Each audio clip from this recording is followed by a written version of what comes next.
Your clothes look plain and cheap. Serena, the only daughter of a conglomerate company, always looks down on me whenever we meet. Raised surrounded by luxury, she probably thinks I'm not good enough for her family. Serena, who often insults my choice of clothing, spilled wine on my dress at a party one day. I can compensate you, no big deal. Little did she know she was about to experience a living nightmare. My name is Jada. I'm a 58-year-old single mom. I married my college classmate when I was 25, and we had a happy life. At 30, I gave birth to our son Gary. Just when I thought our family of 3 was set, my husband fell seriously ill. Despite our best efforts, he passed away when Gary was just 3. Since then, I've raised Gary as a single mom. Gary grew up well and even expressed his desire to become a doctor. After intense studying, he got into a prestigious private medical school. He passed the USMLE and state medical exams and became a doctor. Gary is my pride and joy. Gary got married 2 years ago, but my relationship with his wife Serena has been rocky. They met in a college club and have been close ever since. I supported their relationship wholeheartedly, seeing a lot of my own marriage in theirs. I welcomed her into our family when they decided to get married. However, I soon started to see Serena's true colors. She's the only daughter of a conglomerate company. Spoiled from a young age, she gets whatever she wants, whether it's luxury items or doing as she pleases. According to Gary, chauffeured cars and branded gifts were the norm for her. If she didn't like a gift, she'd send her maid to exchange it. It's no wonder she turned out so self-centered. After their marriage, Gary went to the UK for medical studies, and Serena's stress started to build up. She even threw tantrums saying, "This isn't the married life I wanted." She's been taking out her stress on me since the beginning, and our relationship hasn't improved. I've tried to make peace, but she's not interested. In fact, her condescending remarks have only increased. One day, I visited her to share some sweets a friend had sent me. As soon as she appeared, she said, "Jada, you always look so plain and simple." When I tried to respond, she cut me off saying, "First of all, your face is plain. Gary has such handsome features.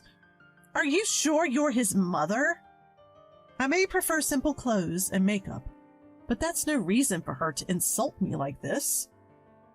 Serena always dresses to the nines, complete with flashy clothes, accessories, and makeup. And believe it or not, everything she wears is designer. Unlike you, Jada, I was raised to appreciate the finer things. You wouldn't understand the value of what I'm wearing because you're used to cheap stuff, she says, flaunting her outfit. I just force a smile, not knowing how to respond. Once she starts talking, there's no stopping her. "So, are you working from home today?" "I got some delicious sweets and I thought I'd share." "You're living the good life on Gary's earnings. That's basically like being unemployed." "I have a good reason for working from home." I've lost count of how many times we've had this conversation. I've explained to her multiple times that I'm financially independent and not relying on Gary, but she never listens. "You must be doing some embarrassing job you can't talk about. Why don't you learn from me who works hard?" she says, but in reality, she's not really working. She's just on the board of her parents' company due to nepotism. She always puts me down while ignoring her own flaws. Seeing me silent, a satisfied Serena says, "Oh, by the way, I have something to tell you." "What is it?" "Our company is celebrating its 100th anniversary next month." "Congratulations." "We're having an anniversary party and you're invited. I'll send you the details later," she says and leaves. I'm surprised to get an invitation from her, but thinking about our previous conversation makes me sad. Why do I have to put up with this? But I don't want Gary to worry, who's working hard in the UK. I've always had this kind of relationship with Serena, where she throws occasional snide remarks my way. I tell myself it's something I can just ignore. Later, Serena calls me about the party. Just so you know, the anniversary party is going to be grand. Family and company associates will be there, so please dress appropriately. Gary will be fine, but Jada, don't show up looking shabby. It would embarrass not just me, but the whole family. After telling me to dress properly, she hangs up. I can easily guess that by properly she means in designer clothes. But I don't have anything that would fit such a lavish party, so I'm in a bind. Gary's coming back for the party, so I decided to consult him. Serena told me to dress properly, but I don't have any dresses that would suit her taste. Don't worry about it, Mom. There's no dress code that says you have to match Serena's taste. But still, don't you have at least one dress? I do, but it's an old design. Then just get it tailored. Problem solved. Thanks to Gary's advice, I decide to have my old dress tailored for the occasion. The day before the party, Gary and I decide to have lunch together. Seeing Gary after so long warms my heart. After enjoying our meal and conversation, we head to the department store. After all, I can't show up to an anniversary party empty-handed. Serena, who has a taste for luxury, is always pleased when she receives designer gifts. It's a straightforward way to make her happy, and I appreciate that. Especially if Gary picks it out. She won't complain. In a way, it's a relief. I'm a bit down about tomorrow's party, but shopping with Gary lifts my spirits. After some thought, we choose an elegant dinnerware set for Serena to use at home. Fast forward to the day of the party. Dressed in a glamorous evening gown, I enter the hotel where the event is being held. It seems Gary hasn't arrived yet. The grand hall is already bustling with Serena's family and business associates, and the party has started. Among them, Serena stands out in a stunning red dress surrounded by people and beaming. When she notices me, she approaches with a puzzled look. Congratulations on your 100th anniversary, I say, handing her the gift. She scans me from head to toe. Suddenly, she drags me out of the grand hall to another venue where the after-party will be held. What's going on? I ask. The question is, what are you wearing? I told you to dress appropriately, she retorts. Perhaps a bit tipsy, she's more talkative than usual, criticizing my dress. Then she abruptly tears open the gift wrapping. You really have no taste, she says, pulling a glass from the dinnerware set. But this will do, she adds, slowly pouring wine into the glass. Compensate for this and buy a new one. Before I can ask what she means, she splashes the wine onto my dress. The stain spreads quickly. You shouldn't have worn such a drab color. You should have chosen something more vibrant. Now it's a bit more flashy, isn't it? She says. Ignoring my shock, she continues to insult me. You can't attend the party in that cheap dress. You may as well go home now, she adds. I realize this was her plan all along, to humiliate me. How awful, I mutter, too shocked to say more. But then anger surges within me. I've had enough. I explode. This dress cost me $30,000, you know. Stop lying, she snaps. It's not a lie. My mom had this made before she passed away. Both the fabric and the tailoring are from the high-end brands you love. Yes, the dress I'm wearing was given to me by my mom before she died. When she knew her time was coming, she gave me this dress during her life-clearing process. It's a good piece, but I don't wear it much anymore. It's a waste to just keep it, so I thought I'd give it to you, Jada, she said, also pulling out matching accessories from her chest. At the time, I didn't know the value of the dress, but from the way my mom spoke, I knew it was expensive. When she offered me the dress, I was hesitant at first. It's okay. I know you'll take good care of it, she insisted, pushing the dress into my hands. I remember her kind smile as she told me, "Wear this dress on special occasions." "You've ruined a dress that my mom left me. You will compensate me for it, won't you?" "Why would I believe such a fabricated story?" Serena dismisses my words as lies and refuses to engage. But then, the sound of a doorknob turning signals the arrival of more guests. In the center of the group, surrounded by security personnel, is a face I recognize. Chair! Serena rushes over. It's none other than the chair, the guest of honor. "What are you doing here? This is a separate venue for the after party." "Ah, it seems I've made a mistake." Chair laughs heartily, but Serena starts to panic. "A separate venue? Then what are you doing here?" Unable to answer, Serena lowers her gaze. Chair looks at her, then at me in my wine-stained dress, and seems to understand the situation. "Serena!" "Yes?" "What is the meaning of this? Explain!" His jovial demeanor vanishes, replaced by a booming voice of anger. Serena is speechless. Chair walks over to me and gently pats the wine-stained area with a handkerchief. "This should help now. Don't worry, we'll have it professionally cleaned." He speaks softly, his eyes kind. "I'm truly sorry my granddaughter ruined your mother's keepsake dress." "No, thank you for the handkerchief." "There's no need to thank me." Serena, watching this unfold, suddenly sobers up and stands there, pale-faced. "What are you so surprised about? I've told you before that I've known Miss Jada's mother for years." She was the epitome of beauty and brains since her school days. When she made her debut as an author, I was thrilled. I became a big fan of her work. I gifted her this dress when she won the National Book Awards. This revelation shocks me, too. My mom had said she prepared the dress herself. I couldn't believe it was sent from Chair. "National Book Awards?" Serena's eyes widen.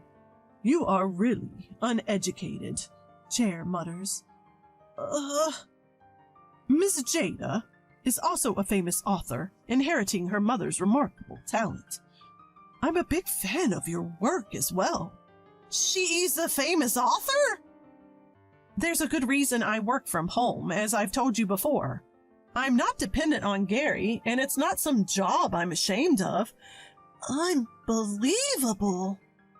"I kept it a secret because I didn't want to reveal my pen name. Even the treats I shared the other day were gifts from my publisher." "You foolish girl. So you've ruined a dress worth hundreds of dollars. What do you plan to do?" "I'm sorry, I didn't think it was that valuable," Serena answers, her voice strained. Chair continues to berate her.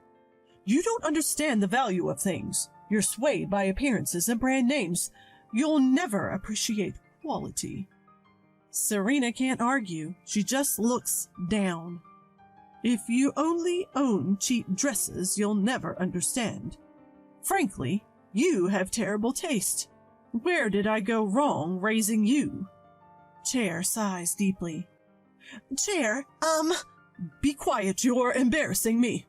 Chair delivers a final cutting remark. Even Serena seems to feel the shame. Her face turns beet red. After finishing his lecture, Chair whispers something to his secretary.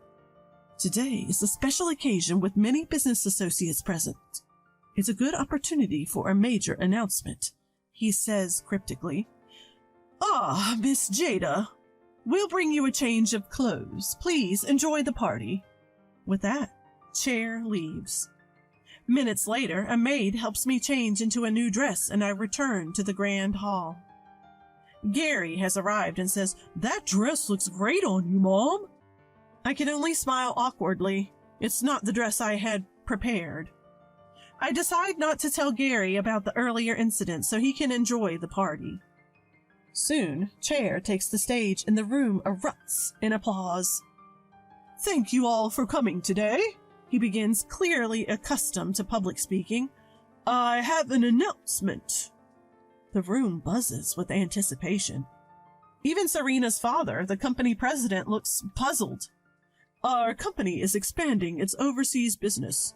We're establishing a base in Liverpool, and I intend to appoint Serena, my granddaughter and board member, as chief supervisor of the overseas business department. I want her to broaden her horizons and contribute to our company's growth." As warm applause fills the room, Serena's face turns ashen. Anyone perceptive would realize this is essentially a demotion. She must have angered Chair. Her once radiant demeanor is gone. She looks lost. Her carefully chosen crimson dress now seems almost comical. I feel a bit sorry for her, but I'm also relieved. Thanks to Chair, I can enjoy the party, but I'll have to explain to Gary why Serena got an overseas assignment. After the party, I tell him everything, including incidents that occurred while he was studying abroad. Gary seems quite angry. "I can't believe Serena is like that. I'm seriously considering divorce," he says. And so the tumultuous party comes to an end. Weeks later, Serena is indeed assigned overseas. Chair gives her another stern lecture and tells her to stay away from me. Gary agrees with the overseas assignment.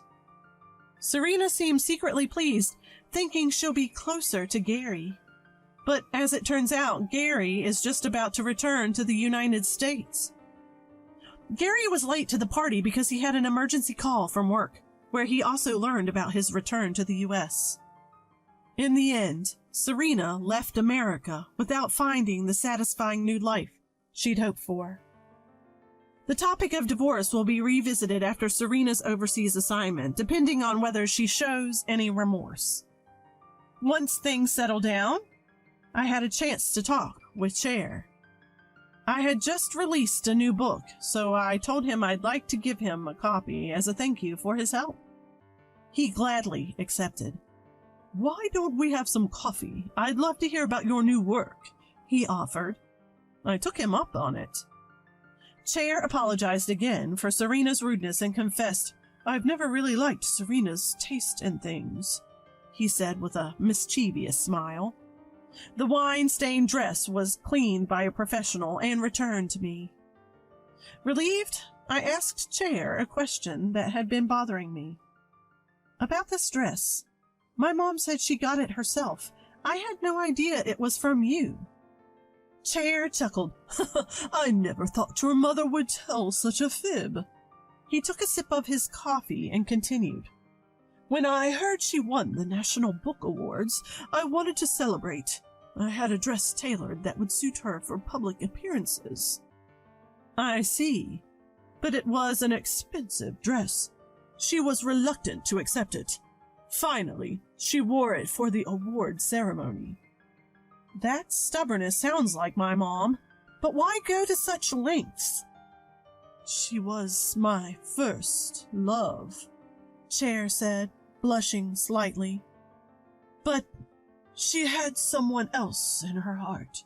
Maybe she knew how I felt. I only saw her wear that dress once, at the ceremony." "Do you think Mom really knew?" "Look at the pattern on the dress." "Red anemones." "Oh." The red anemones symbolize "I love you," revealing Chair's feelings. "She must have kept it in good condition before passing it on to you, but she probably couldn't say it was from a man," Chair said, still blushing. "Please, don't make this the subject of your next book. It's embarrassing," Chair joked. So I decided to keep the bittersweet story of Chair and my mom tucked away in my heart.